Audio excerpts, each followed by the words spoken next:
کہ اللہ نے موسیقی سے اس طرف لانے کا جو میرا انتظام کیا وہ کیسے کیا، آئیں آج آپ کو میں یہ سناتا ہوں۔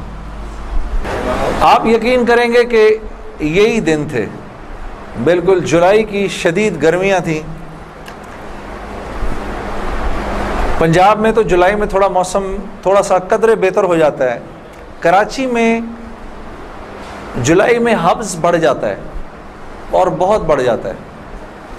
تو یہی جولائی کے دن تھے، میں گاڑی میں بیٹھا ہوا، شیشہ اس کا چڑھا ہوا تھا اور میں جا رہا تھا، تو میں نے اپنے بائیں طرف سے ایک جماعت کو گزرتے ہوئے دیکھا۔ مجھے کچھ اس طرح پتا تھا کہ یہ کچھ ایک جماعت ہے جو لوگوں کو مسجد کی طرف لے جاتی ہے اور وہ تنگ ونگ کرتی ہے، لوگوں کو گھروں سے نکال لیتی ہے، تو لوگ اس جماعت سے بھاگتے پھرتے ہیں۔ کچھ ایسا سنا تھا میں نے، کوئی ایک ایسی جماعت ہے۔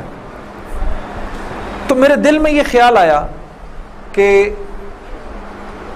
دیکھو تم تو آرام سے گھر میں بیٹھے ہوئے ہو، گاڑی میں بیٹھے ہوئے ہو، اور یہ دیکھو یہ بیچارے لوگوں کو نماز کی طرف، اللہ کی طرف بلا رہے ہیں، اور ان کے کپڑے بالکل بھیگے ہوئے تھے پسینے سے،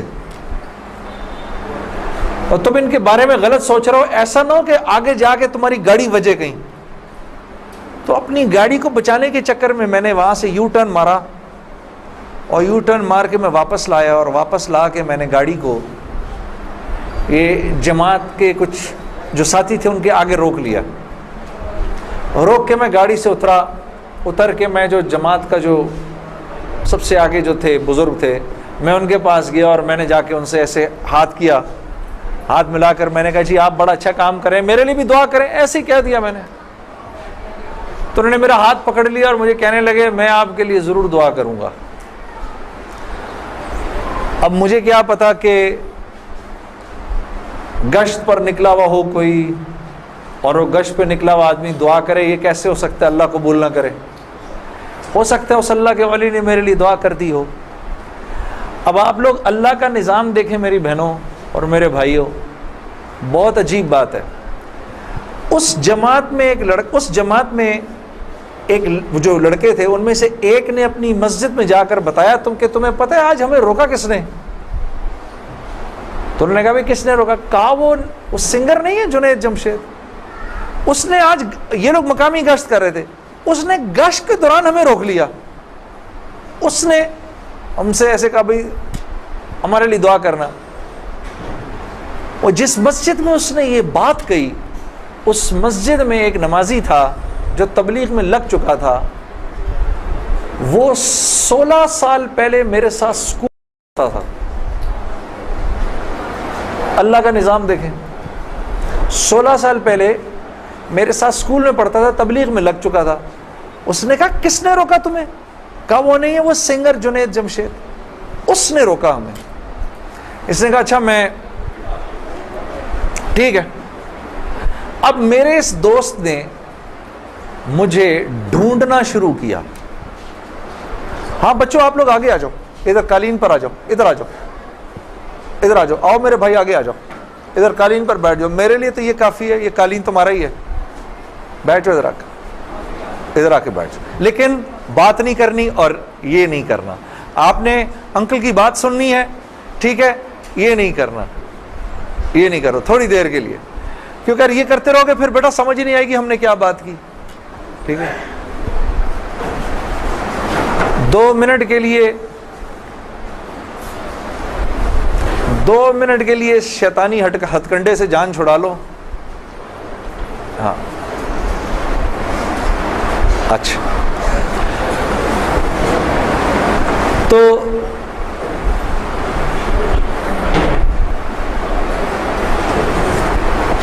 خیر میرے اس دوست نے مجھے ڈھونڈنا شروع کیا، اور اس واقعے کی کوئی تقریباً 1-1.5 مہینے بعد اس نے مجھے ڈھونڈ لیا۔ اور ایک دن جی میرے گھر فون آتا ہے، جنید، اب میں نے جب مجھے پہچانا، اس نے بولا جنید مجھے پہچانا، آپ یقین کریں گے میں 16 سال بعد اس کی آواز سن رہا تھا، میں پہچان گیا۔ میں نے کہا جنید بول رہے ہو؟ ہنسنے لگا، تو مجھے پہچان گیا؟ میں نے کہا میں بالکل پہچان گیا، تو اتنا تو شرارتی لڑکا تھا تو کلاس کے اندر. اور میں نے کہا کیونکہ ہم دونوں کے نام ایک تھے تو تیرے چکر میں بھی بدنام رہتا تھا. ہنسنے لگا، یار کمال ہے تو نے مجھے پہچان لیا. میں نے کہا ہاں میں نے پہچان لیا، میں نے تیرے سے ملنا ہے. میں نے کہا کیوں؟ کہتا ہے بس ایسے ہی، وجہ کوئی نہیں ہے. میں نے کہا یار اچھا ہماری زندگی ایسی تھی، شوبز کی زندگی تھی ہماری، کہ ہمارا دل ملنے کو نہیں کرتا تھا کسی سے. یعنی ہم نے مینیجر رکھے ہوتے تھے جو ہمیں صرف لوگوں سے دور رکھتے تھے. ان کا کام تھا لوگوں سے بات کرنا، لوگوں سے ڈیل کرنا. ہم تک کوئی نہ پہنچے بس. یہاں تک کہ آپ حیران ہوں گے اگر میں آپ کو بتاؤں، یہ بڑی ایک افسوسناک بات ہے کہ ہمارے اپنے گھر والوں کا ہماری زندگی میں رول کم ہوتا تھا، ان مینیجرز کا رول زیادہ ہوتا تھا. آپ نے گھر کب جانا ہے، بچوں سے کب ملنا ہے، یہ تک ان مینیجروں کے ہاتھ میں ہوتا تھا. تو اب کوئی مجھے فون کرے کہ میں نے تم سے ملنا ہے، یہ تھوڑی کہ میں فوراً مل لوں گا اس سے.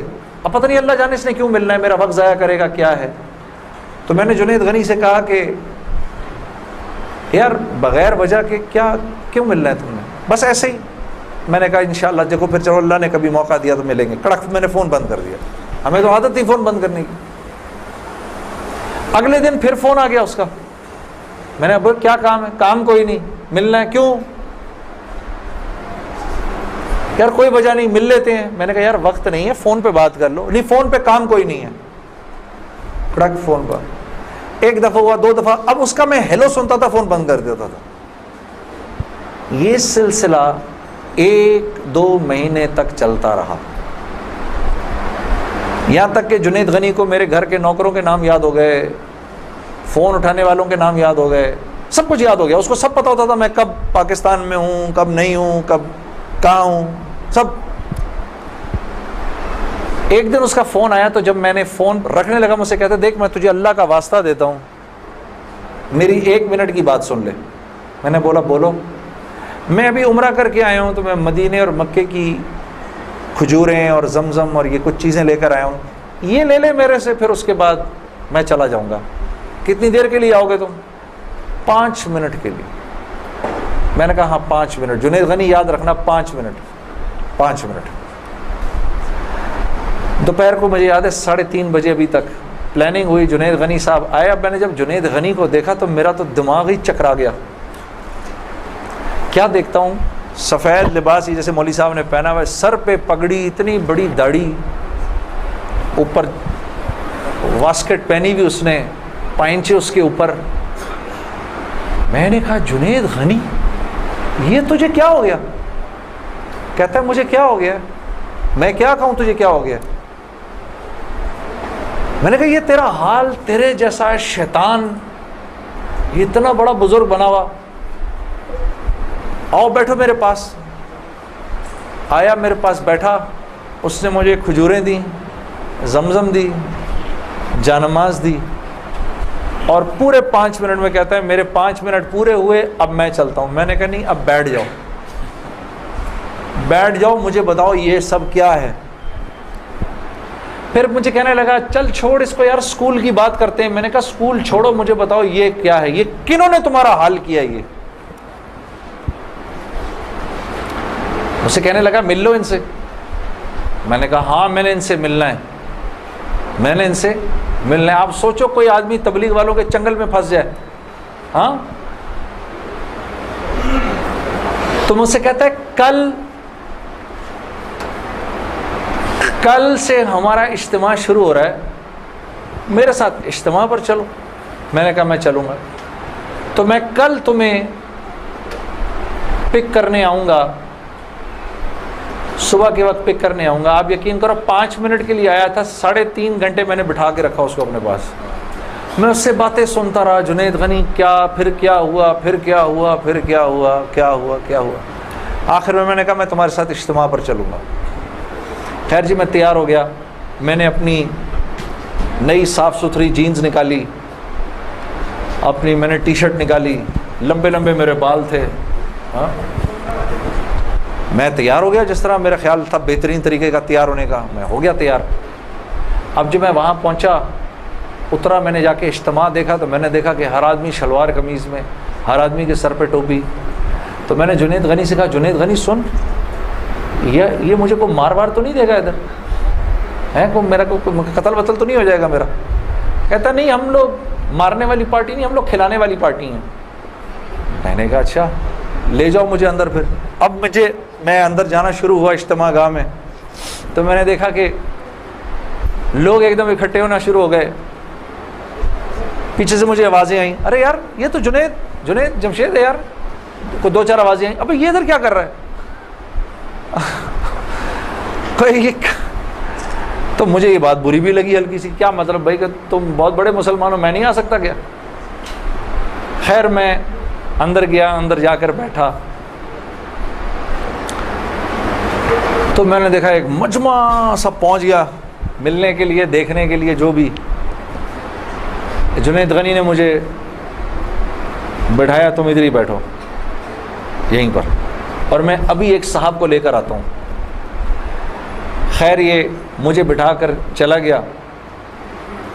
اتنی دیر میں ایک نوجوان لڑکا, یہ جیسے بھائی لوگ بیٹھے ہیں اپنے, 18-19 سال کا, یہاں سے بیچ میں سے راستہ توڑ کے میرے پاس آ گیا.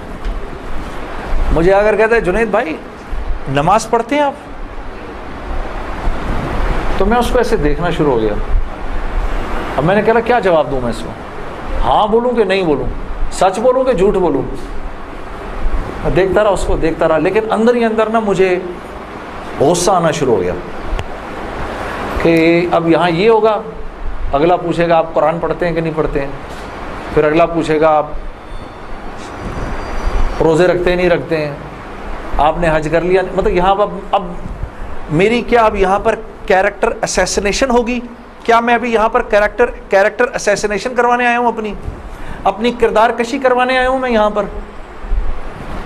تو میں نے وہ لڑکا جو ساتھ بیٹھا تھا, میں نے کہا یار اس کو بولو جنید غنی کو, یہ مجھے غلط جگہ لے آیا, وہ میں یہاں سے جا رہا ہوں ابھی. وہ بھاگا گیا اس کے پیچھے, اس کو لے کر آیا. جنید غنی نے کہا کیا ہو گیا یار جنید, کیا ہو گیا؟ میں نے کہا یار کچھ نہیں. تو وہ کہتا ہے یہ ابھی ایک لڑکے نے آ کے پوچھا تھا ان سے, آپ نماز پڑھتے ہیں نہیں پڑھتے ہیں؟ تو جنید غنی نے کہا تو نے اس لڑکے کو آنے کیوں دیا؟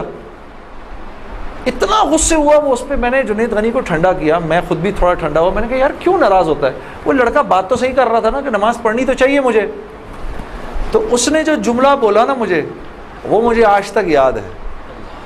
جنید غنی نے جو جملہ بولا, اس نے کہا جنید ہم کیوں نہیں پوچھتے کہ تم نے کیوں نہیں کیا, ہم تو ترغیب دیتے ہیں, اس کے بعد اللہ سے دعا کرتے ہیں کہ اللہ وہ نیکی کرنے کی توفیق دے.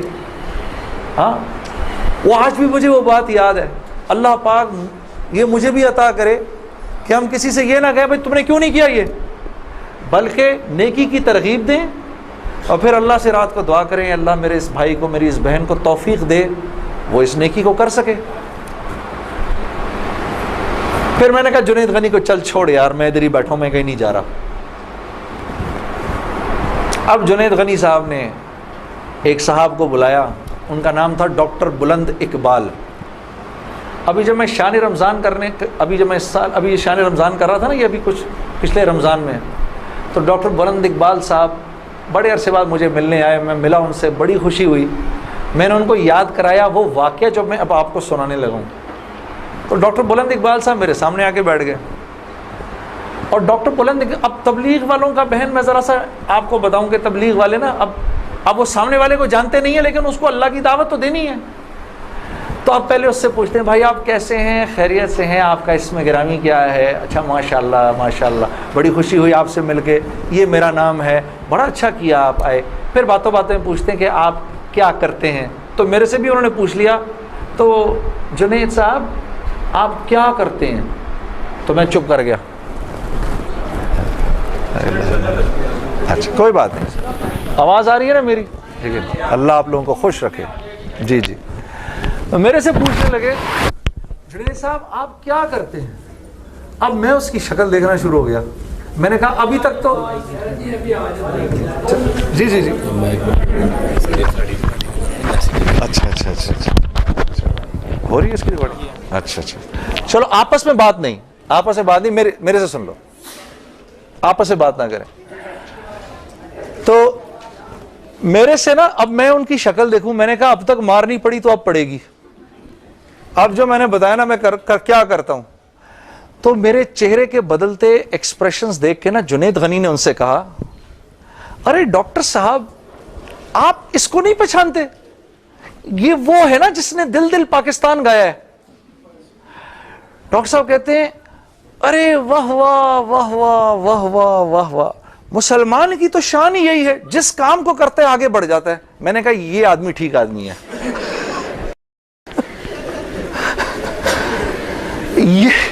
یہ بالکل ٹھیک آدمی ہے, اس سے کرو دوستی. تو بعد میں میں نے ڈاکٹر صاحب سے کہا, ڈاکٹر صاحب یہ جواب آپ کہاں سے لائے اتنا خوبصورت سا؟ تو مجھے کہنے لگے, یار میں نہ تجھے جانتا نہ مجھے یہ پتا دل دل پاکستان کیا. تو جب اس نے بولا نا کہ اس نے دل دل پاکستان گایا, تو میں نے کہا واہ واہ واہ واہ, اور میں دل میں دعا کروں یا اللہ جلدی سے صحیح جواب میرے ذہن میں ڈال, جلدی سے صحیح بات ڈال میرے ذہن میں. تو میں نے فٹ کہہ دیا, اور یہ بات میرے دوستو ہے بھی سچ کہ مسلمان کی شان یہ ہے, مسلمان جس کام کو کرتا ہے نا, مسلمان اس کام میں آگے بڑھ جاتا ہے. ساری دنیا میں جن کاموں کو آپ برا کام سمجھتے ہیں نا کہ یہ برے کام ہیں, ان برے کاموں کو بھی اگر کبھی کسی مسلمان نے کیا نا تو یقین کرو غیروں سے بھی زیادہ کیا. ہاں یقین کرو, مسلمان ایک عجیب امت ہے, ہم سے بہتر کوئی نہیں. کنتم خیر امہ, بس یہ ہر لائن سے بہترین امت ہے. جس کو اللہ ہی کہہ دے تم بہترین ہو, تو پھر ہمیں دوسروں سے پوچھنے کی کیا ضرورت ہے کہ ہم اچھے ہیں کہ برے ہیں. ہاں اب میں پورا دن ڈاکٹر بلند اقبال صاحب کے ساتھ پھرتا رہا, اور جب دن کا آخر آیا تو جنید غنی نے مجھے کہا کہ چل میں تجھے گھر چھوڑ دوں. میں نے کہا گھر تو مجھے چھوڑ دو, لیکن یہ بسترے کیا ہیں, یہ جو بسترے لگے ہوئے ہیں؟ کہا یہ رات کو لوگ یہاں سوئیں گے. میں نے کہا اور یہ جو بزرگ حضرات ہیں یہ بھی ادھر ہی سوئیں گے. میں نے کہا یار میں تو ان سے زیادہ فٹ آدمی ہوں, اگر یہ بوڑھے لوگ ادھر سو سکتے ہیں تو میں بھی سو سکتا ہوں. تو اس نے کہا یار نور اللہ نور, تیرے لیے بھی بسترا لگا دیتے ہیں.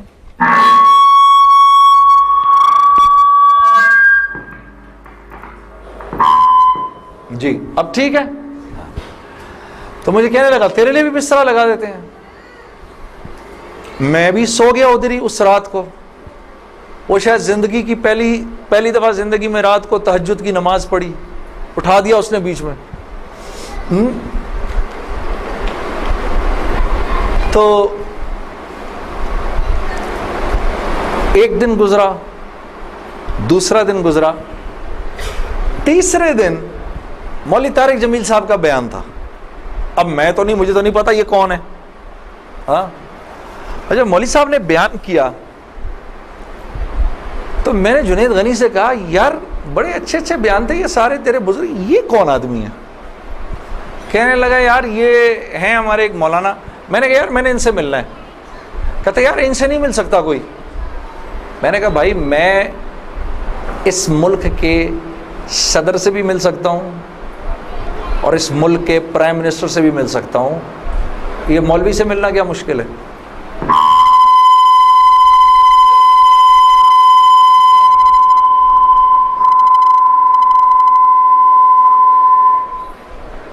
اب ٹھیک ہے, ٹھیک بہترین. تھوڑا سا اس کا گین تھوڑا کم کر دو. ٹھیک ہے.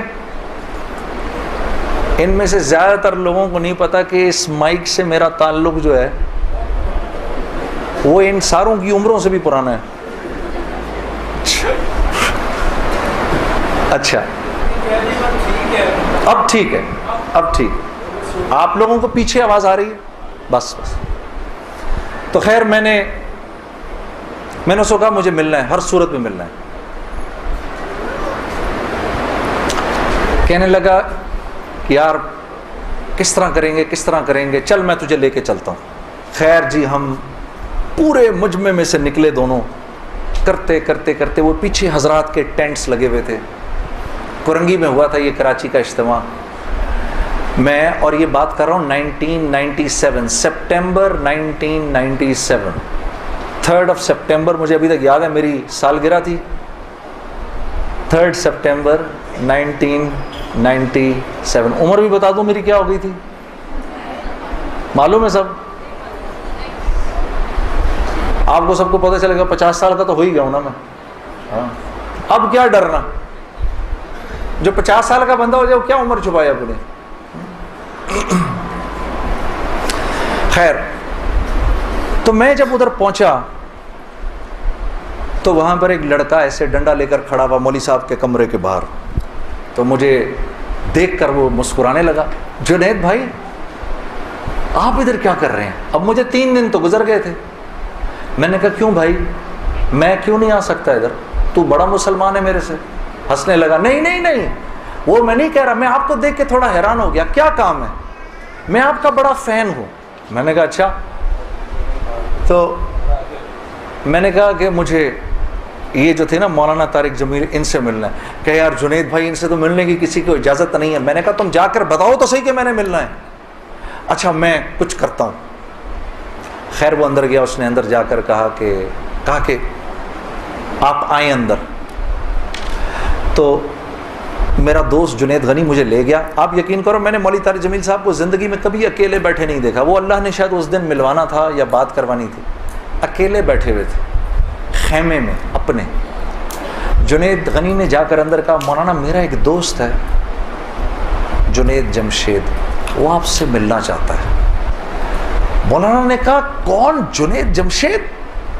میں باہر کھڑا حیران ہو گیا, ان کو کیسے پتا میں کون ہوں؟ اندر بھیجو اس کو, اندر بھیجو. مجھے بلایا اندر اور جنید غنی کو کہا تم باہر جاؤ, تم باہر انتظار کرو. وہ باہر چلا گیا. یہ نوجوان جیسے بیٹھا ہے ایسے جا کے میں مولوی صاحب کے سامنے بیٹھ گیا اور مجھے ایسے تیز نظروں سے انہوں نے دیکھنا شروع کر دیا. میں نے کہا آپ مجھے ایسے کیوں دیکھ رہے ہیں؟ کہتے ہیں میں تجھے نہیں دیکھ رہا, میں تو اللہ کی شان دیکھ رہا ہوں. میں نے کہا جی کیا مطلب؟ کہا تیرے بڑے بڑے بورڈ لگے ہیں فیصل آباد کے اندر, بڑے بڑے بورڈ لگے ہیں. میں اکثر ان بورڈز کو دیکھ کر کہتا تھا, مجھے بعد میں مولانا نے بتایا, میں ان کو بورڈز کو دیکھ کر کہتا تھا ہر ایک کو ہدایت مل سکتی ہے, اس کو نہیں مل سکتی. ہاں آج میں جب ادھر ایئرپورٹ آ رہا تھا تو ایئرپورٹ پہ تیرا بڑا سا بورڈ لگا ہوا تھا, ایسے ہی میرے دل میں آئی یا اللہ کیا یہ نہیں ہو سکتا کہ اس سے میری ملاقات ہو جائے, اور تو میرے سامنے بیٹھا ہے, میں اللہ کی شان دیکھ رہا ہوں. تو میں نے کہا اچھا.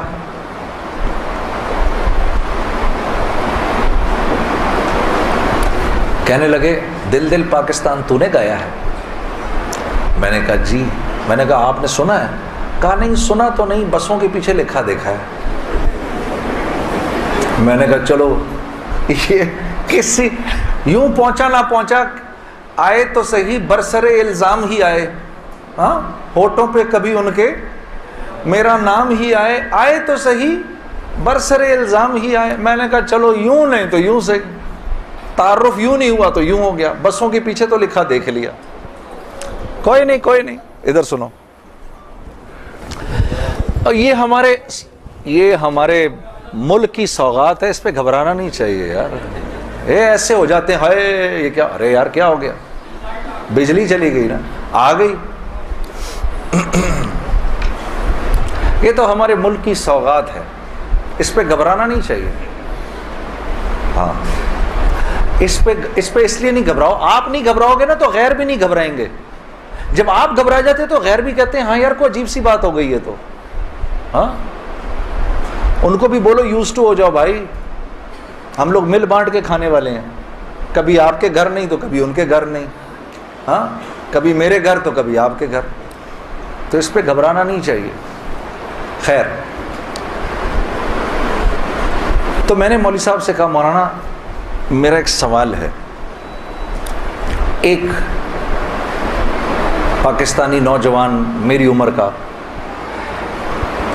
جس نام شہرت کا تصور بھی نہیں کر سکتا، وہ سب کا سب میرے پاس موجود ہے،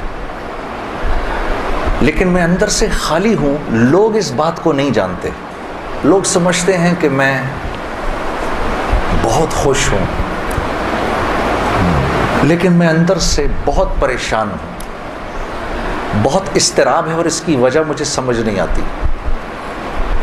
فرمانے لگے تیرا مسئلہ یہ ہے کہ تجھے چوٹ لگی ہے سیدھے گھٹنے پر اور تو مرم لگا رہا ہے الٹے گھٹنے پر۔ میں نے کہا جی وہ کیسے؟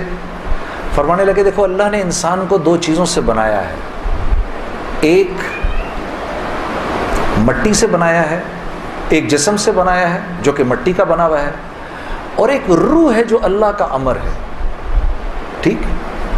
تو جسم کیونکہ مٹی کا ہے اس لیے اللہ نے اس کی ہر ضرورت کو مٹی میں رکھا ہے۔ جو کھانا ہم کھاتے ہیں، جو کپڑے ہم پہنتے ہیں، جو پانی ہم پیتے ہیں، جن گھروں میں ہم رہتے ہیں، جو چیزیں ہم استعمال کرتے ہیں، یہ سب جسم کی ضرورت کی چیزیں ہیں، اور کیونکہ جسم مٹی کا ہے تو اللہ نے ان تمام ضرورتوں کو مٹی میں رکھا ہے۔ روح اللہ کا امر ہے، یہ آسمانوں سے آئی ہے تو اس کی خوراک بھی آسمانوں پر ہے، زمین میں نہیں ہے۔ پھر فرمانے لگے اگر میں تم کو سونے کے ایک محل میں بند کر دوں اور 4 دن کھانے کو نہ دوں تم کیا کرو گے؟ میں نے کہا ظاہر سی بات ہے میں چیخوں گا کہ مجھے کچھ کھانے کو دو۔ کہا بس یہی حال تیری روح کا ہے کہ تیرا جسم اچھے اچھے کپڑے پہنتا ہے، بڑی بڑی گاڑیاں چلاتا ہے، اچھے اچھے محلوں میں رہتا ہے، اور تو اپنے آپ کو سیٹسفائی کرنا چاہتا ہے، لیکن اندر تیری روح جو ہے وہ بھوکی ہو کے جب چیختی ہے تو تیرے سر میں درد ہوتا ہے، تو اس روح کی بھوک کا بھی تو علاج کر۔ تو میں نے کہا اس کی خوراک کہاں ہے؟ کہا یہ آسمانوں سے آئی ہے تو اس کی خوراک بھی آسمانوں پر ہے، زمین میں نہیں ہے۔ اور دل کے سکون، چین اور اطمینان کا تعلق اس مٹی کے بنے ہوئے جسم سے نہیں ہے بلکہ اس آسمان سے آئی ہوئی روح سے ہے۔ تو میں نے کہا اس کی غذا کیا ہے؟ فرمانے لگے اس کی غذا اللہ کا کلام ہے، اللہ کے حکم ہے، اس کی غذا نبی کی زندگی ہے، نبی کے طریقے ہیں، نبی کی سنت ہے۔ وہ جب تک اس کو ملیں گے نہیں یہ بھوکی رہے گی، اور جب یہ بھوک کر چیخے گی تو پھر تم تو مسلمان ہو، تمہیں تو پتہ ہے، غیروں کو تو پتہ نہیں، وہ دماغ کی اس چیخ کو سلانے کے لیے کبھی شراب پیتے ہیں، کبھی نشے کرتے ہیں، لیکن یہ تو جب تک روح بھوکی ہے اس وقت تک اندر سے تم مضطرب رہو گے، سکون چین نہیں ملے گا۔ اور پھر قرآن کی وہ آیت پڑھی مجھے آج بھی یاد ہے، الا بذکر اللہ تطمئن القلوب، کہ اللہ پاک چیلنج دے رہے ہیں سب کو کہ اگر دل کا سکون، چین اور اطمینان چاہیے میرے بندو، مالداروں، حکومت والوں، دولت والوں، شہرت والوں، اگر تمہیں دل کا سکون، چین، اطمینان چاہیے تو تمہیں مجھ سے تعلق بنانا پڑے گا، مجھ سے یاری لگانی پڑے گی۔ مولانا کی یہ بات سن کر میں تو پہلے ہی پریشان تھا، 3 دن سے بیان سن رہا تھا، میں تو دھاڑے مار کے رونا شروع ہو گیا، روتا رہا بڑے دیر تک۔ پھر جب مجھے تھوڑا سا چین آیا تو میں نے کہا مولوی صاحب اس کا مطلب کیا ہے، میری پوری زندگی برباد ہو گئی؟ تو فرمایا نہیں، بالکل بھی نہیں، کہ یہ معاملہ تم دنیا والوں سے تھوڑی کر رہے ہو، یہ معاملہ تم تو اللہ سے کر رہے ہو۔ اور اللہ کے ہاں معاملہ کیا ہے؟ اللہ کے ہاں معاملہ کیا ہے کہ ابھی انسان اللہ رب العزت سے معافی مانگنے کا ارادہ ہی کر رہا ہوتا ہے، دل میں ابھی خیال ہی آ رہا ہوتا ہے کہ اللہ رب العزت اگلے پچھلے معاف کر دیتے ہیں سارے۔ پھر مجھے فرمایا، یہ مجھے پھر بات سنائی، حدیث قدسی سنائی کہ میرے بندے تو یہ زمین و آسمان سارے کے سارے اگر اپنے گناہوں سے بھر دے، جو کہ تو بھر نہیں سکتا، اگر تمام جن و انس بھی مل جائیں تو بھر نہیں سکتا، لیکن اگر تو نے ایسا کر بھی دیا، ایک مرتبہ اگر تو نے کہا اے اللہ مجھے معاف کر دے، تو نہ صرف یہ کہ ہم تمہیں معاف کر دیں گے بلکہ تم ایسے ہو جاؤ گے جیسے تم نے ان گناہوں کو کیا ہی نہیں۔ میں تو بے یقینی کی حالت میں مولانا کو دیکھنے لگا، میں نے کہا مولوی صاحب واقعی؟ کہا ہاں۔ پھر پوچھنے لگے کیا ارادہ ہے؟ اب میرا ارادہ میوزک چھوڑنے کا تو نہیں تھا کہ میں نے کہا ادھر آؤ، کیا کہ نمازیں بخشوانے آئے، کیا روزے گلے پڑ گئے؟ ہاں جی، میرا تو کوئی پروگرام نہیں تھا میوزک چھوڑنے کا، لیکن گناہ بھی بخشوانے تھے۔ تو پھر مجھے کہنے لگے توبہ کرو گے؟ میں نے کہا مولوی صاحب کس چیز سے؟ کہا اپنی اس پچھلی زندگی سے۔ میں سوچ میں پڑ گیا۔ اچھا میں نے کہا جی میں توبہ کرتا ہوں۔ میں نے توبہ کی، یا اللہ میوزک چھوڑنے کا تو میرا کوئی موڈ نہیں، یہ مولوی بھی اللہ جانے کیا کہہ رہے ہیں، لیکن اگر تجھے اس سے کوئی میرے لیے بہتر زندگی نظر آتی ہے تو تو مجھے اس زندگی پہ لگا دے کہ واقعی میں چاہتا ہوں کہ تجھے راضی کر سکوں، تجھے خوش کر سکوں۔ اے اللہ پچھلی پوری زندگی پر توبہ کرتا ہوں، اگلی زندگی تیرے حکموں پر چلنے کی کوشش کروں گا۔ اگر تو واقعی ایسا ہے جیسا یہ مولوی صاحب فرما رہے ہیں تو تو مجھے معاف کر دے۔ میں نے کہا توبہ کر لی۔ مولوی صاحب نے کہا اب کیسا محسوس کر رہے ہو؟ میں نے کہا جی بہت ہلکا۔ پھر میں نے کہا لیکن مولوی صاحب بات تو یہ ہے کہ اگر میرے پچھلے سارے معاف ہو گئے اور اس پر اللہ نے اگر جنت دی تو میری تو بہت ہی بڑی جنت ہوگی، آپ سے بھی بڑی۔ تو فرمانے لگے نہیں بیٹا اتنی جلدی نہ کرو، تمہیں وصول تو ہم ہی نے کیا ہے، جو تجھے ملے گا اس سے تو بڑا ہمیں ملے گا ہی ملے گا۔ ہاں لیکن میں نے کہا مولوی صاحب، اور بہنیں اس بات کی تصدیق کریں گی، موسیقی تو روح کی غذا ہے کہ نہیں؟ ہاں یہ سیالکوٹ کی خواتین یقین کرو پورے ملک کی پہلی بہنیں ہیں جو کہہ رہی ہیں نہیں، ورنہ اگر کسی نے نہیں بولا تو چپ ضرور رہی ہیں، سارے مردوں نے بولا ہے موسیقی روح کی غذا نہیں ہے۔ موسیقی روح کی غذا ہے جی؟ یہ دیکھو اب آواز آئی ہے، اب ایسا لگ رہا ہے کوئی بیٹھ کے سن رہا ہے جی۔ موسیقی روح کی غذا ہے جی؟ شاباش، اللہ آپ لوگوں کو اس پر چلا دے۔ اللہ رب العزت آپ کے موبائلوں میں جتنے بھی گانے ہیں سب اڑا دے اسی وقت، گھروں میں جتنی کیسٹیں ہیں سب ٹوٹ جائیں، اللہ کرے ساری سیڈیاں ٹوٹ جائیں، اللہ پاک ایسے کرے گانے کی آواز ہی نہ سننے کو ملے آج کے بعد آپ میں سے کسی کو۔ یہ سوچ لو آمین قبول ہو جائے گا، اب سوچ کے بولنا آمین۔ تو مولوی صاحب نے مجھے کہا کہ نہیں، موسیقی روح کی غذا نہیں ہے، موسیقی نفس کی غذا ہے۔ موسیقی کس کی غذا ہے؟ نفس کی۔ یہ واقعی نفس کی غذا ہے، اور یہ ایسا زہر ہے، ایسا زہر ہے، یہ جب اندر جاتا ہے تو پتہ ہی نہیں چلتا کہ نقصان کتنا کر گیا ہے۔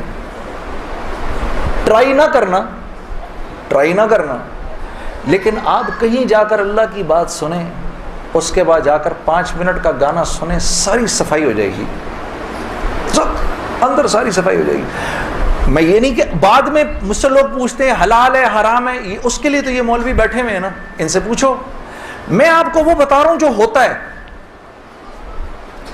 میں آپ کو وہ بتا رہا ہوں جو ہوتا ہے، کہ یہ انسان کو بے باک کر دیتی ہے۔ مجھ سے کسی نے پوچھا میں اپنے ملک کے لیے گانا، میں کہ بھائی اپنے ملک کے لیے گانا وہ ایک اور چیز ہے،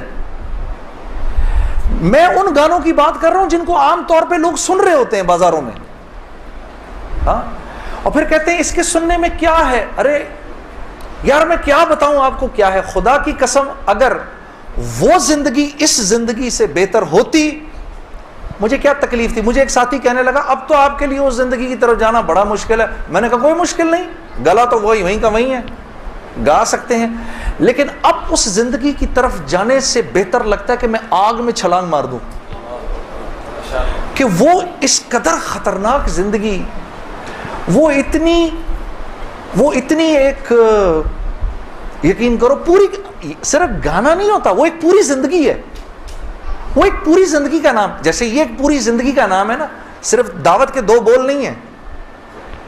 ہاں میرے دوست مجھ سے لڑتے تھے، یار تو ادھر گانا گا ادھر جا کے اذان دے دے۔ ارے میں نے کہا نہیں ہوتا، ایسے نہیں ہوتا بھائی، گانا گانے والے کو تو اذان کی آواز سے نعوذ باللہ نعوذ باللہ نعوذ باللہ کراہیت آتی ہے، کراہیت آتی ہے۔ مجھے یاد ہے ہم کانسرٹ کر رہے ہوتے تھے اور مغرب کی اذان اگر ہوتی تھی یقین کرو وہ، کیونکہ وہ تو دعوت کے بول ہیں نا، ادھر تو ایک غلط کام ہو رہا ہے نا، وہ تو دعوت کے بول ہیں. وہ دعوت کے بول جب ہمیں سنائی دیتے تھے تو وہ ہمارے سینے کو پھاڑ کے نکل جاتے تھے. ایسے تھوڑی ہوتا ہے. یہ کوئی کھیل مذاق ہے کیا؟